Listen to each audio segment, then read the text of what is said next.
Ռուսաստանի Դաշնության փոխվարչապետը հայտարարել է, թե Հայաստանը կարող է բախվել էներգիա դեֆիցիտի, եթե չորոշի մինչև 2026 թվականի վերջը նոր ատոմակայան կառուցել։ Նրա խոսքով, եթե մինչև այս տարվա վերջ համապատասխան որոշումներ չկայացվեն, ապա առաջիկայում կարող է ստեղծվել իրավիճակ, երբ Մեծամորի ԱԷԿ-ը կփակվի, իսկ նոր կայանը դեռ պատրաստ չի լինի։ Նա նաև ընդգծել է, որ Հայաստանի համար անհրաժեշտ տեխնոլոգիաները ըստ իրենց գնահատման առկա են միայն Ռուսաստանում։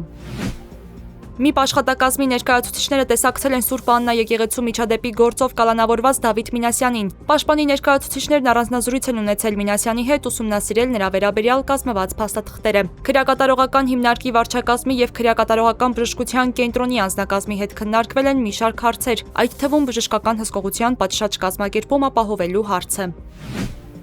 Հեցում նոր սպառող բաժանորդների շուրջ 1500 հայտի ուշացում կա, լրագրողների հետ զրույցում ասել է Հեցի տնօրենի նախկին ժամանակավոր պաշտոնակատար Դավիթ Ղազինյանը։ Նրա պնդմամբ ընտրություններից հետո էլեկտրաէներգիայի սակագինը բարձրանալու է։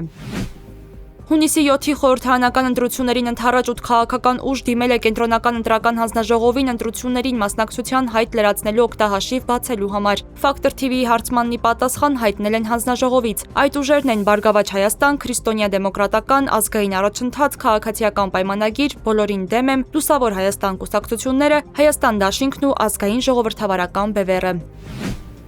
Իրանը առաջարկում է Հորմուզի դաշնագիր մշակել արաբական եւ ասիական, ինչպես նաեւ մի շարք եվրոպական երկրների կողմից նեղուցն օգտագործելու համար, հայտարարել է կառավարության տեղեկատվական խորհրդի ղեկավարը։ Նախորդին ԱՄՆ նախագահ Դոնալդ Թրամփը հայտարարել էր, որ ԱՄՆ-ն չի մասնակցի Հորմուզի նեղուցի բացմանը եւ շատ շուտով կհեռանա։ Նա նշել էր, որ Հորմուզի նեղուցի փակման պատճառով վառելիք ձեռք բերելու դժվարություններ ունեցող երկրները կարող են կամ նավթ գնել ԱՄՆ-ից կամ ուժով գրավել նեղուցը։ ԱՄՆ դեսպանությունը Բաղդադում կոչ է արել իր քաղաքացիներին լքել Իրաքը։ Միացյալ Նահանգները նախազգուշացրել է, որ առաջիկա 24-ից 48 ժամվա ընթացքում Իրանի աջակից զինված խմբավորումները կարող են հարձակվել մայրաքաղաքի վրա։